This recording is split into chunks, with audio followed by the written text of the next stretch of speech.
അതുപോലെ തീരുമാനിച്ചോട്ടെ, എൻ്റെ പ്രശ്നമല്ലല്ലോ. താങ്കളുടെ പ്രശ്നം ഇപ്പം അതാണ്. ഈ വോട്ട് എന്താവുന്നില്ലേ? ഞാനീ പറഞ്ഞില്ലേ, പച്ച മലയാളത്തിലല്ലേ ഇതൊക്കെ പറഞ്ഞത്. ഞാൻ വീട്ടിലിരിക്കും, ഈ കൊലയിലുണ്ടാവും ഞാൻ, ഇല്ലെങ്കിൽ ആ അങ്ങാടിയിലുണ്ടാവും. അങ്ങനെ സമാഹരിച്ച് തരാനുള്ള ആൾക്കാരൊന്നും എനിക്കില്ല. എല്ലാ മുതലാളിമാരും അപ്പുറത്തല്ലേ.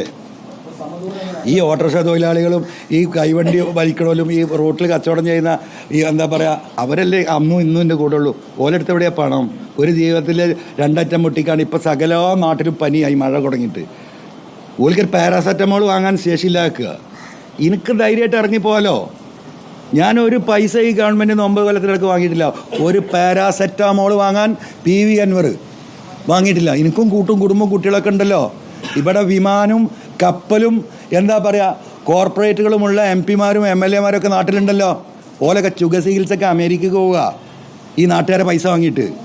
അവിടെ ഈ വിഷയങ്ങൾ മുഴുവൻ ഉണ്ടാകും. ഇപ്പം ഞാൻ ബേബി പോയി കിടന്നില്ലേ ഒരാഴ്ച മുമ്പ്, നിങ്ങൾക്ക് അറിയാലോ. 77,000 ഞാൻ ബില്ലടച്ചിട്ടാണ് പോകുന്നത്. ഞാൻ റീഇംബേഴ്സ്മെൻറ്റിന് ഇന്ന് വരെ വെല്ലുവിളിക്കുക വല്ല കൊണ്ടുവരട്ട കണക്കുണ്ടോന്ന്. മറ്റോലോ കാലിന് ചെറിയൊരു മുട്ടുവേദന ഉണ്ടായ അമേരിക്കയിൽ പോയിട്ട് പരിശോധിക്കണം അല്ലേ?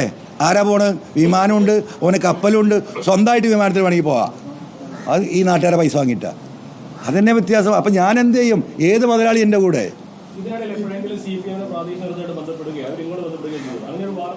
അതിന് വേറെ തന്തൊക്കെ എനിക്കണം,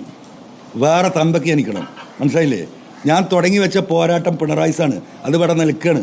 ആ പിണറായിസത്തോട് കൂട്ടിക്കെട്ടിയിട്ട് എന്നെ കൊല്ലാൻ നിൽക്കുന്ന ആളുകൾക്കെതിരെയല്ലേ പോരാട്ടം ഇനി ഉണ്ടാവുക.